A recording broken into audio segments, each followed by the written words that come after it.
Radio Today 89.6 FM. এখন শুনবেন radio টুডের সন্ধ্যার খবর। একযোগে আপনারা শুনতে পাচ্ছেন ঢাকা, চট্টগ্রাম, কক্সবাজার, সিলেট, খুলনা, বরিশাল, বগুড়া, ময়মনসিংহ, কুমিল্লা ও কুষ্টিয়া এই 10টি কেন্দ্র থেকে।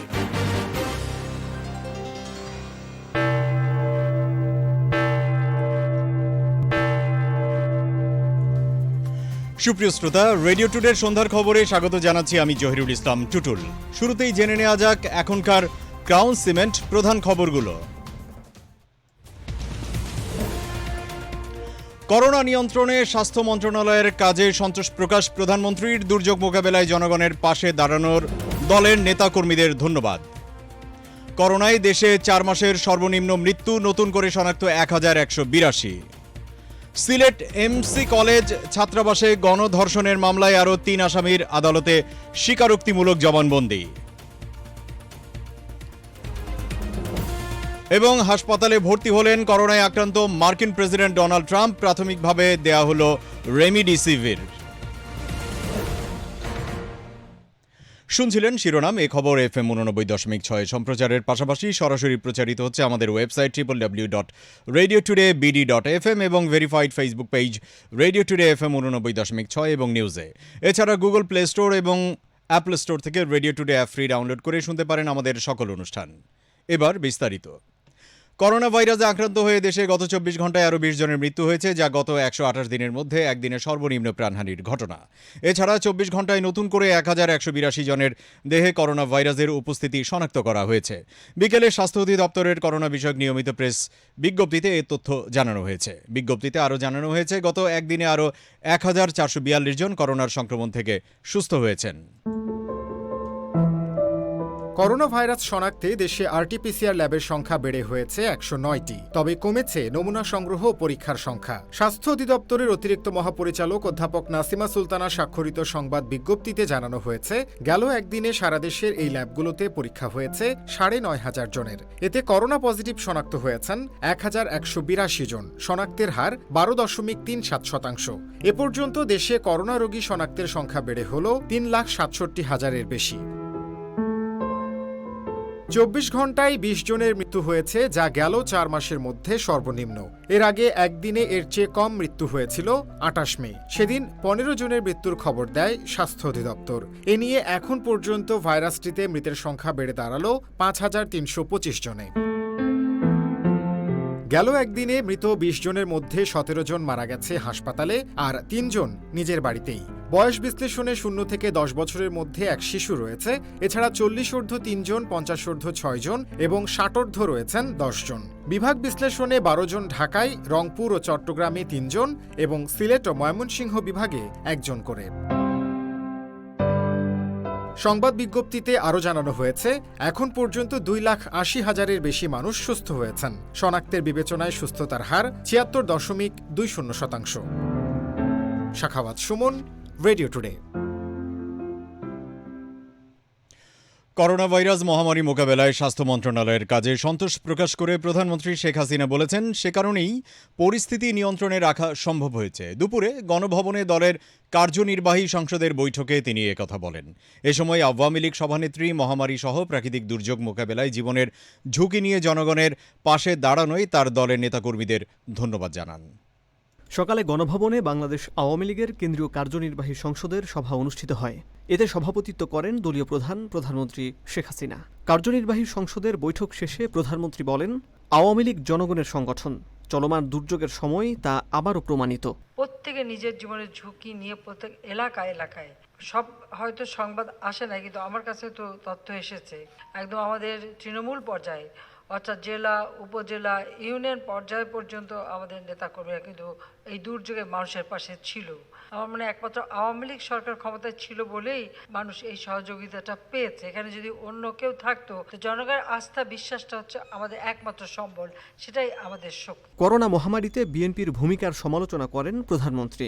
এই যে এত বড় স্যাক্রিফাইস আর কোনো দল তো করেনি। তারা লিপ সার্ভিস দিয়েছে, ভালো মিডিয়া আছে, যে যার মতো আপন মনের মাধুরী মিশিয়ে বলেই যাচ্ছে, কিন্তু তাদেরকে কিন্তু মাঠে মানুষের পাশে দেখা যায়নি। তা কেউ আর বিচার করে আওয়ামী লীগের কতটুকু করলো আর কতটুকু করলো না, কিন্তু তারা নিজের আয়না দিয়ে চেহারা দেখে না। কিন্তু এই করোনাকালীন সময় তো তাদের কোনো কার্যক্রম আমরা দেখি নাই, এটা হলো বাস্তবতা। বলেন, করোনা পরিস্থিতিতে শুধু জীবন নয়, অর্থনীতির চাকাও সচল রেখেছে সরকার। সেই ক্ষেত্রে আমরা সবসময় চেষ্টা করেছি যে বাংলাদেশে আমাদের কোনো মতে যেন অর্থনীতিটা থেমে না যায়, সেই দিকে লক্ষ্য রেখেই আমাদের বাজেট দিয়েছি।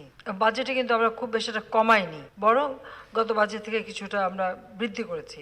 আমরা প্রতি স্তরে মানুষের জন্য প্রণোদনা দিয়েছি। করোনার কারণে আটকে থাকা বিভিন্ন অঙ্গ সংগঠনের কমিটির কাজ শেষ করার নির্দেশনাও দেন আওয়ামী লীগ সভাপতি শেখ হাসিনা। হাসিব বিল্লাহ, রেডিও টুডে। এদিকে বৈঠক শেষে আওয়ামী লীগের প্রচার ও প্রকাশনা সম্পাদক আব্দুস সোবহান গোলাপ জানিয়েছেন, সভায় দলের ঢাকা মহানগর উত্তর ও দক্ষিণ সহ দেশজুড়ে শাখাগুলো থেকে জমা পড়া পূর্ণাঙ্গ কমিটিগুলো যাচাই বাছাইয়ে বিভাগীয় পর্যায়ের কমিটি গঠন করা হয়েছে। কোনো অবস্থাতেই বিতর্কিতদের দলের অভ্যন্তরে জায়গা দেওয়া হবে না বলে জানিয়েছেন আওয়ামী লীগ সাধারণ সম্পাদক, সড়ক পরিবহন ও সেতুমন্ত্রী ওবায়দুল কাদের। বিকেলে তাঁর সরকারি বাসভবনে এক ব্রিফিংয়ে সাংবাদিকদের কথা বলেন তিনি।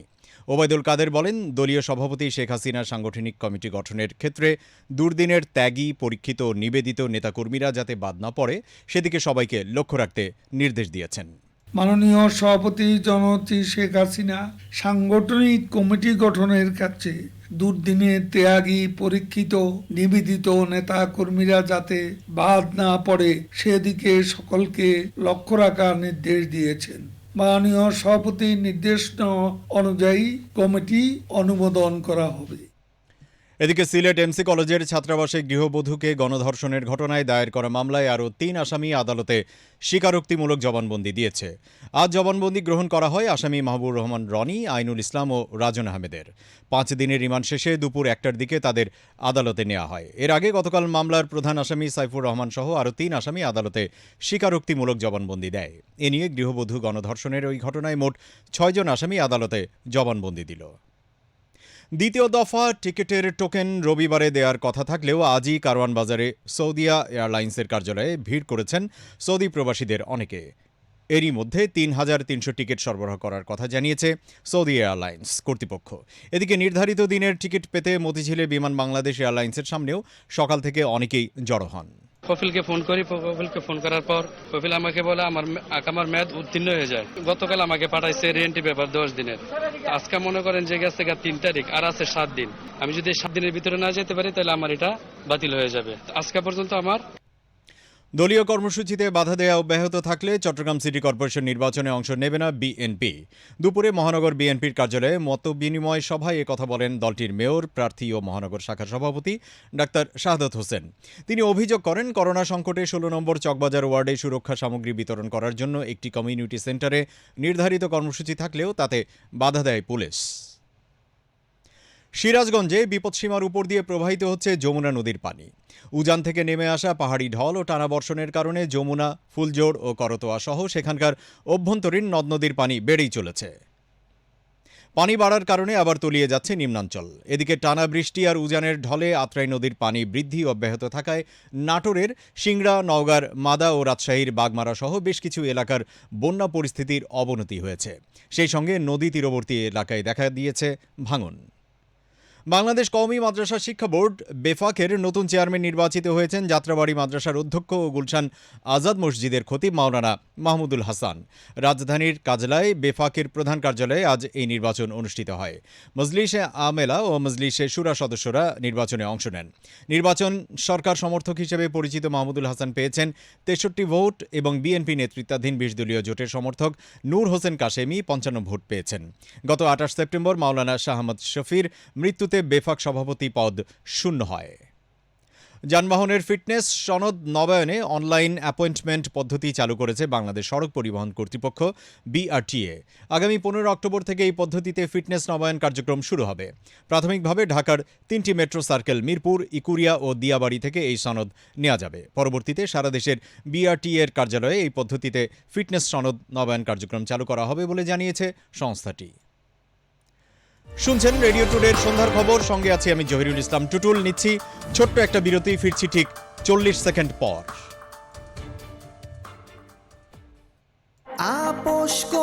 না কখনো আমরা অটুট রাখি গুণমান দেশের গর্ব ক্রাউন সিমেন্ট নিশ্চিত করে দৃঢ় নির্মাণ অটুট গুণার মানের কারণে ক্রাউন সিমেন্টের সুনাম আজ ছড়িয়ে পড়েছে বহির্বিশ্বে। দেশের সকল বৃহৎ স্থাপনা সহ ভারতের আগরতলায় ফ্লাইওভার, আন্তর্জাতিক মানের ক্রিকেট স্টেডিয়াম সহ বিভিন্ন গুরুত্বপূর্ণ স্থাপনা নির্মাণে ব্যবহৃত হচ্ছে ক্রাউন সিমেন্ট। এক্সপোর্ট লিডার হিসেবে ক্রাউন সিমেন্ট তিনবার অর্জন করেছে national export trophy. Crown cement রপ্তানির মাধ্যমে বাড়ছে দেশীয় পণ্যের সুনাম, সেই সাথে বৈদেশিক মুদ্রা অর্জনের মাধ্যমে জাতীয় উন্নয়নে বিশেষ অবদান রাখছে ক্রাউন সিমেন্ট।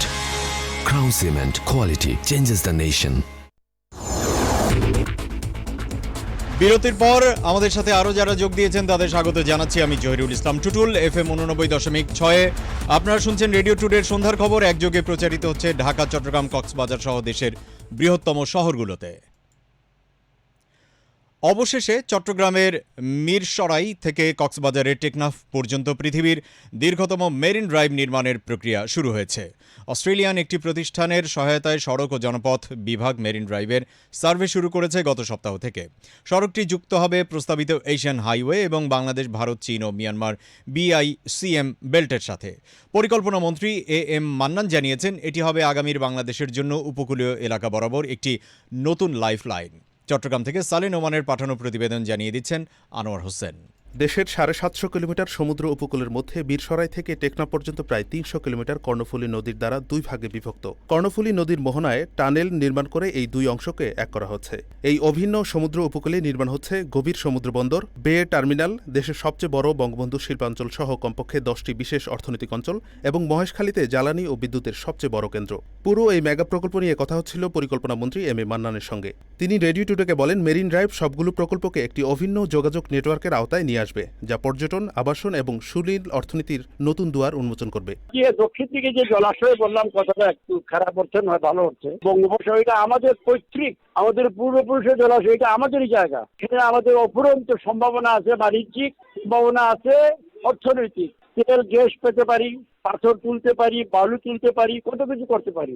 নতুন এই মেরিন ড্রাইভের দৈর্ঘ্য হবে 230 কিলোমিটার, যা কক্সবাজার থেকে টেকনাফ পর্যন্ত বিদ্যমান 80 কিলোমিটার মেরিন ড্রাইভের সাথে যুক্ত হবে। এর মধ্যে থাকবে নির্মাণাধীন কর্ণফুলী টানেল, সীতাকুণ্ড থেকে পতেঙ্গা পর্যন্ত উপকূল বরাবর সার্কুলার রোড। সার্ভে শেষে এক্সপ্রেসওয়ের আদলে মেরিন ড্রাইভের ডিজাইন চূড়ান্ত করা হবে বলে জানিয়েছেন সড়ক ও জনপথ বিভাগের অতিরিক্ত প্রধান প্রকৌশলী মোহাম্মদ ওয়াহিদ। 1 বছর পর্যন্ত স্টাডিটা করা হবে, স্টাডি রিপোর্টের ভিত্তিতে পরবর্তীতে ডিজাইন করা হবে। যেটা ফিজিবল হয় অ্যালাইনমেন্ট, সেটাই করবে আর কি কোস্টাল লাইন বরাবর। এটা তো ওই জন্য স্টাডি করা হচ্ছে, যখন স্টাডি শেষ হবে তখন অ্যালাইনমেন্টটা জানতে পারবে। সরকারের গত মেয়াদে এই প্রকল্প বাস্তবায়নের জন্য চীনের একটি প্রতিষ্ঠানের সাথে চুক্তি করা হলেও নানা জটিলতায় সেটি বেশি দূর অগ্রসর হয়নি। বর্তমান প্রক্রিয়ায় প্রকল্পটির আনুমানিক ব্যয় ধরা হয়েছে 25,000 কোটি টাকা। Anwar Hossain, radio today. এবার দেশের বাইরের খবর।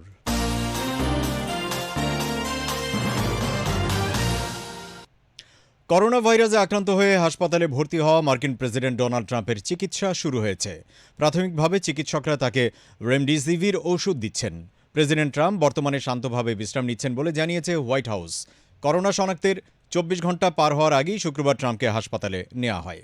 এদিকে করোনা ভাইরাসে আক্রান্ত হয়ে বিশ্বজুড়ে এখন পর্যন্ত 10,34,000-এর বেশি মানুষের মৃত্যু হয়েছে। সংক্রমণ শনাক্ত হয়েছে 3,48,78,000 মানুষের। তাদের মধ্যে সুস্থ হয়ে উঠেছেন 2,59,25,000 করোনা রোগী।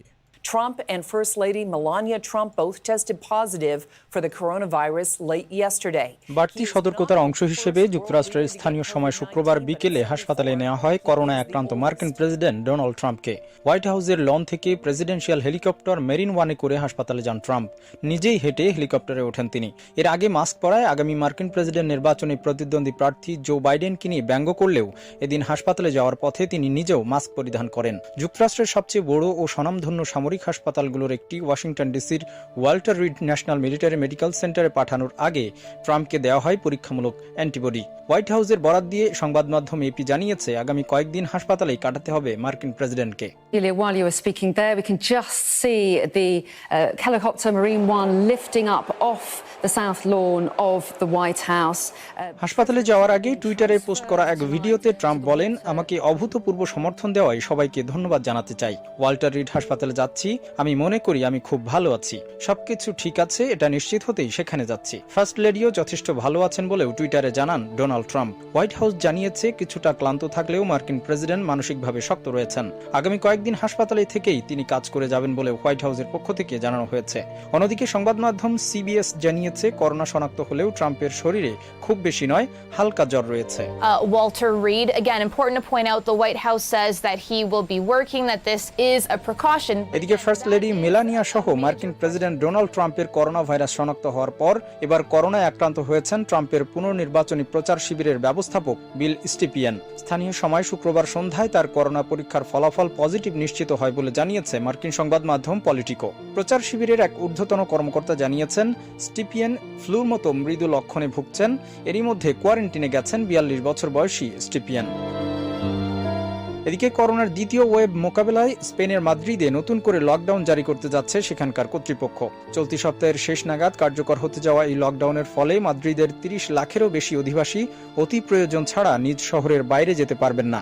নতুন করে আরোপিত বিধিনিষেধের আওতায় মাদ্রিদের বার ও রেস্টুরেন্টগুলো স্থানীয় সময় রাত 10টা পর্যন্ত চালু রাখা যাবে এবং 6 জনের বেশি মানুষ একত্রিত হতে পারবে না।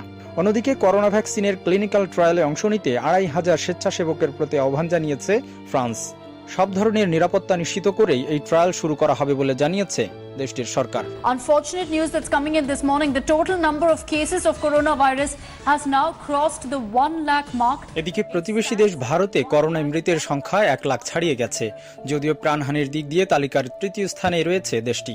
ভারতের কেন্দ্রীয় স্বাস্থ্য মন্ত্রণালয় জানিয়েছে গত 24 ঘন্টায় দেশটিতে নতুন করে সংক্রমিত হয়েছেন ৭৯,৪৭৬ জন। এর ফলে দেশটিতে করোনায় আক্রান্ত রোগীর সংখ্যা ৬৪,৭৩,৫০০ ছাড়িয়ে গেছে। অন্যদিকে মৃতের দিক দিয়ে তালিকার দ্বিতীয় স্থানে থাকা লাতিন আমেরিকার দেশ ব্রাজিলে মোট মৃত্যু ১,৪৫,০০০-এর অধিক। Saidullah, radio today. এবার খেলাধুলার খবর।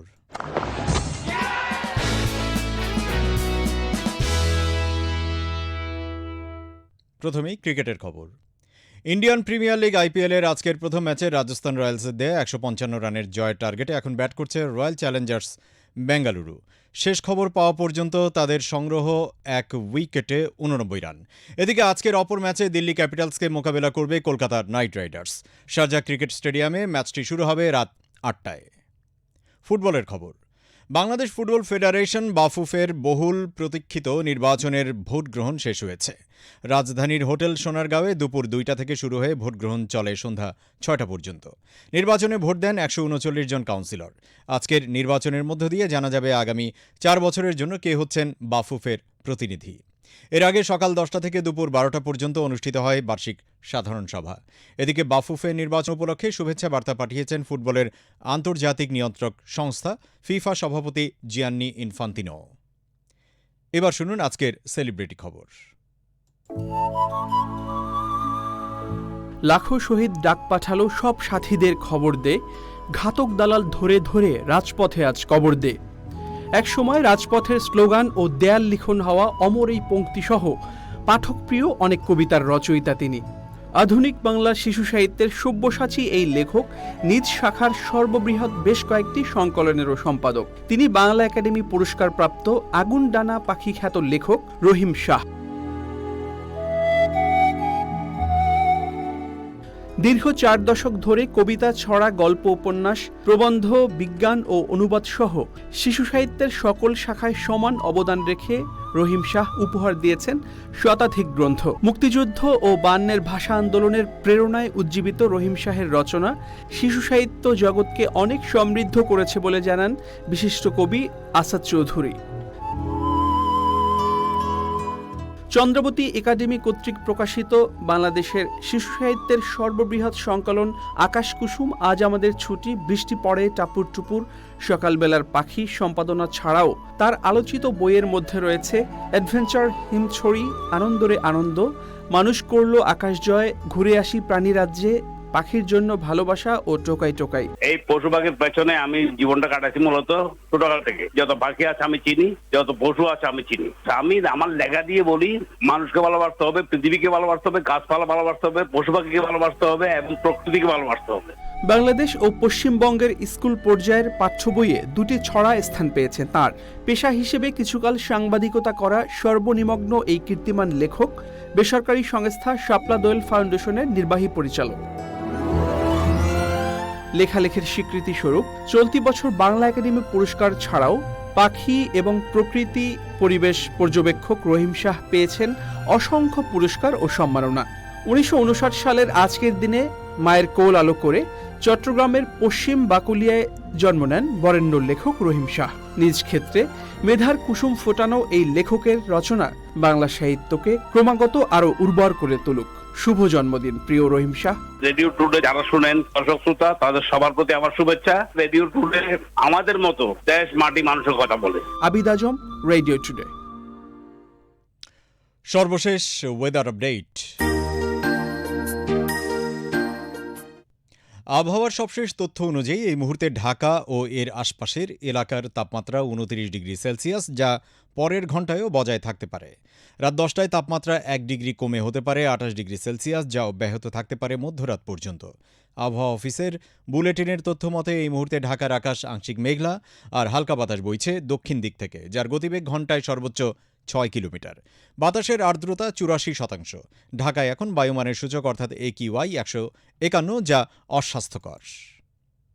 সুপ্রিয় শ্রোতা, আমরা সন্ধ্যার খবরের শেষ পর্যায়ে এসে গেছি। বিদায় নেওয়ার আগে আরও একবার জানিয়ে দিচ্ছি এখনকার ক্রাউন সিমেন্ট প্রধান খবরগুলো। করোনায় দেশে 4 মাসের সর্বনিম্ন মৃত্যু, নতুন করে শনাক্ত 1182 জন। করোনা নিয়ন্ত্রণে স্বাস্থ্য মন্ত্রণালয়ের কাজে সন্তোষ প্রকাশ প্রধানমন্ত্রী। দুর্যোগ মোকাবেলায় জনগণের পাশে থাকার দলীয় নেতাকর্মীদের ধন্যবাদ। সিলেট এমসি কলেজ ছাত্রাবাসে গণধর্ষণের মামলায় আরও 3 আসামির আদালতে স্বীকারোক্তিমূলক জবানবন্দি। এবং হাসপাতালে ভর্তি হলেন করোনায় আক্রান্ত মার্কিন প্রেসিডেন্ট ডোনাল্ড ট্রাম্প। প্রাথমিকভাবে দেওয়া হল রেমডেসিভির। এই ছিল রেডিও টুডের সন্ধ্যার খবরে, যা আপনাদের কাছে পৌঁছে দিতে কাজ করছেন দেশ বিদেশের রেডিও টুডের শতাধিক সংবাদকর্মী। এরপর রাত 10টায় শুনবেন রেডিও টুডে ও ভয়েস অব আমেরিকার যৌথ প্রযোজনায় আমাদের ইংলিশ নিউজ বুলেটিন। আর রাত 11:15টায় মধ্যরাতের খবর। যে যেখানে আছেন ভালো থাকুন, নিরাপদ থাকুন, করোনা সংক্রমণমুক্ত থাকুন, সামাজিক দূরত্ব বজায় রাখুন এবং থাকুন রেডিও টুডের সাথেই। এই প্রত্যাশায় বিদায় নিচ্ছি আমি Zahirul Islam Tutul. Radio Today, 101.6 FM